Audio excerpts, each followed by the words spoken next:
praktikum di rumah saja, dengan judul Gerak Melingkar.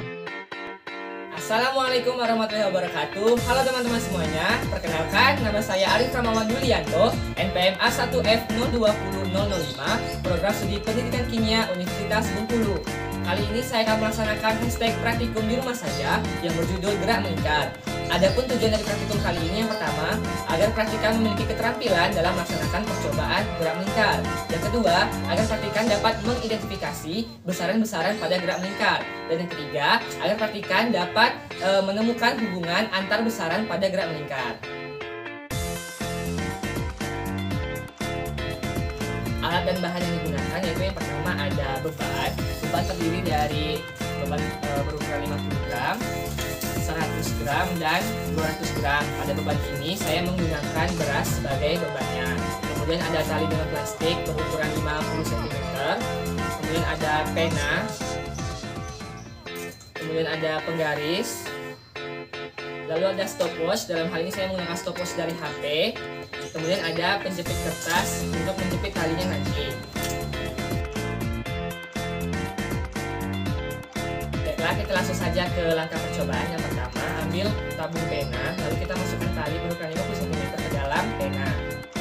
Hasilnya seperti ini, lalu diikat beban berukuran 50 gram sebagai beban tetap. Lalu di ujung tali yang sebelah lagi, kita ikatkan beban 100 gram. Setelah kita mengikat beban putar seberat 100 gram, lalu kita ukur panjang tali dari beban menuju tabung itu sepanjang 30 cm. Lalu agar panjang tali tetap menjadi 30 cm, sisa tali yang di bawah kita jepit menggunakan penjepit kertas seperti yang sudah saya lakukan. Lalu kita coba percobaan dengan memutar tali sebanyak 10 kali dan jangan lupa menggunakan stopwatch. Percobaan pertama.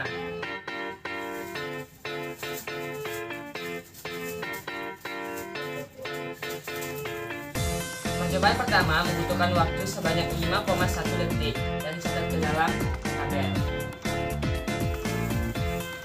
Percobaan dilakukan sebanyak 3 kali agar mendapatkan hasil yang lebih akurat. Baiklah, percobaan kedua.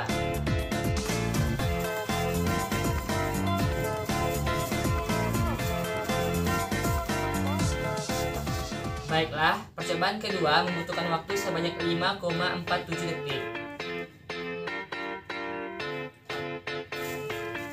Percobaan ketiga dan percobaan terakhir.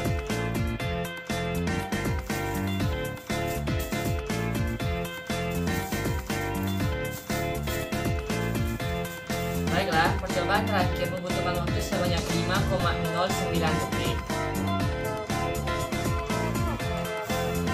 Baiklah, dengan percobaan yang sama, kita hanya mengubah beban putar dari 100 gram kita gunakan 200 gram.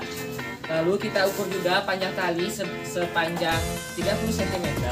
Lalu sisa talinya yang di bawah itu kita jepit menggunakan penjepit kertas. Baiklah, kita langsung saja melakukan percobaannya. Percobaan pertama.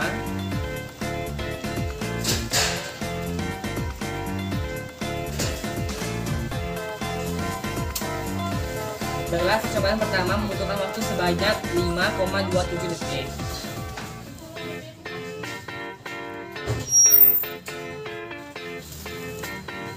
Percobaan kedua.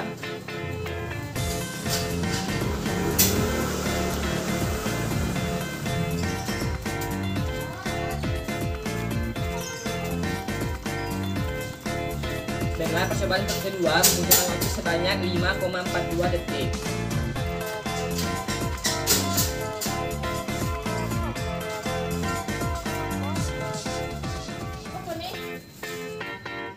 Percobaan ketiga.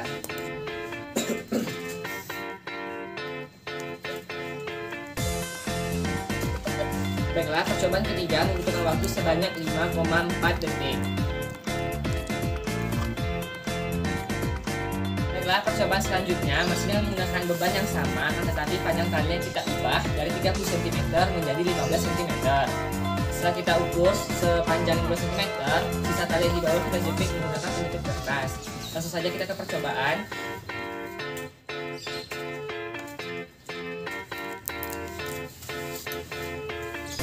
Baiklah, percobaan yang pertama membutuhkan waktu sebanyak 5,1 detik.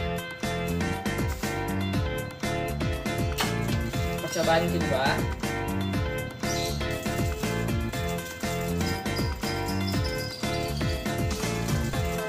Percobaan kedua membutuhkan waktu sebanyak 4,99 detik. Percobaan terakhir.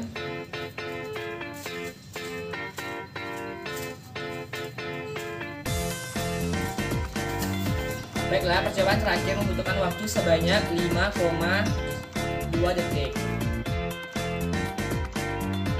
Baiklah, setelah kita mendapatkan data-data dari percobaan, lalu data-data tersebut kita masukkan ke dalam tabel.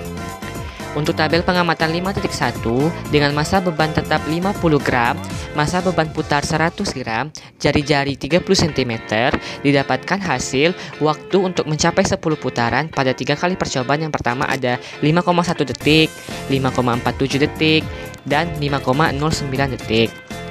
Lalu untuk periodenya itu ada 0,51 second, 0,547 second, dan 0,509 second.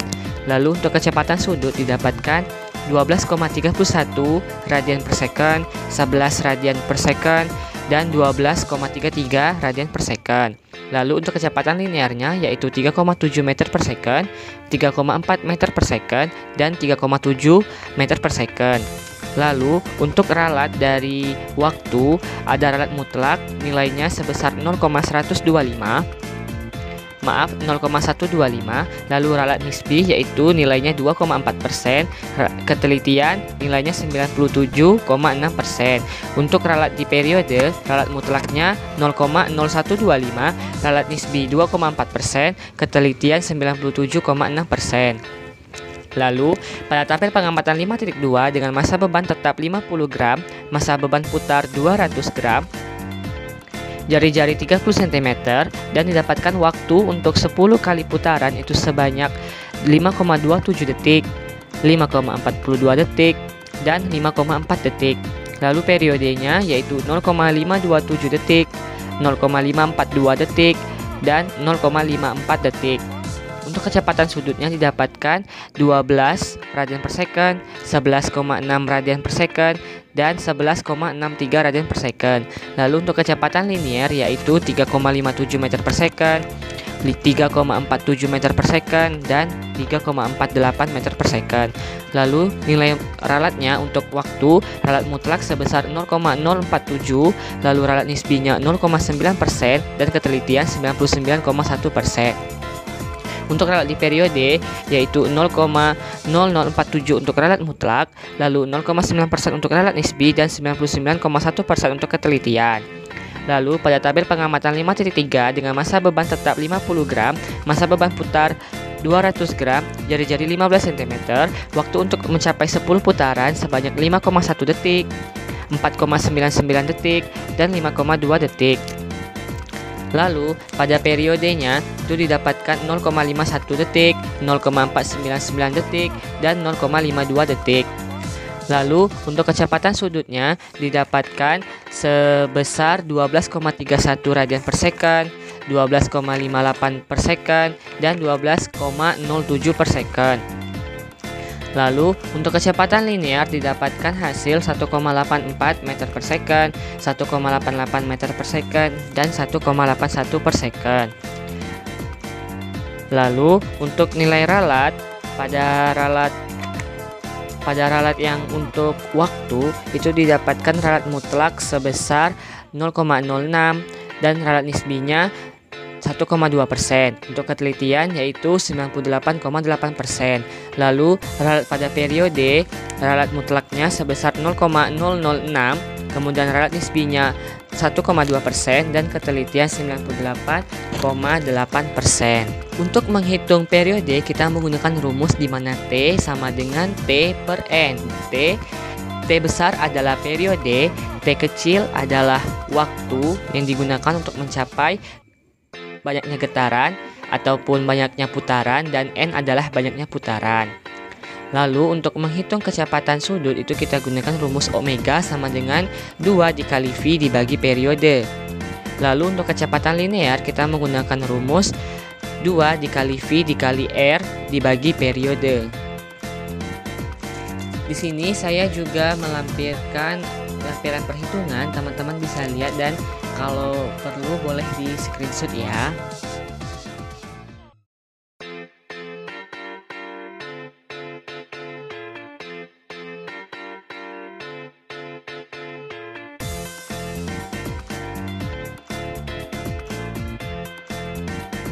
Baiklah, sekarang kita masuk kepada grafik yang ada pada percobaan gerak melingkar. Yang pertama ada pada tabel pengamatan 5.1, yaitu hubungan antara periode dengan kecepatan sudut.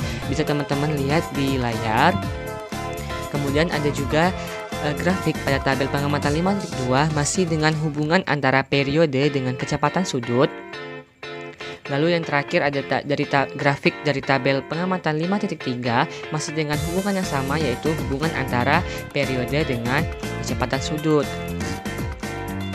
Nah, dari ketiga grafik tersebut dapat disimpulkan bahwa periode dengan kecepatan sudut itu memiliki hubungan berbanding terbalik, di mana semakin besar periode maka akan semakin kecil kecepatan sudutnya. Begitupun sebaliknya, semakin besar kecepatan sudut maka akan semakin kecil periodenya. Berdasarkan percobaan kita sudah mendapatkan 3 rumus, yaitu yang pertama rumus periode, di mana T sama dengan T per E. Periode sama dengan waktu dibagi jumlah putaran. Kemudian ada kecepatan sudut atau omega, dengan rumus omega sama dengan 2 dikali V dibagi periode. Dan kecepatan linier dengan rumus V sama dengan 2 dikali V dikali R dibagi periode. Lalu, faktor-faktor yang mempengaruhi kecepatan linier adalah waktu, besarnya jari-jari, dan besar sudut. Kemudian, contoh-contoh penerapan gerak melingkar dalam kehidupan sehari-hari. Yang pertama ada pada biang lala, kemudian komedi putar, lalu ada pergerakan jarum jam, dan pergerakan roda pada motor ataupun mobil. Dan masih banyak lagi contoh-contoh lainnya yang dapat kita temukan pada literatur-literatur.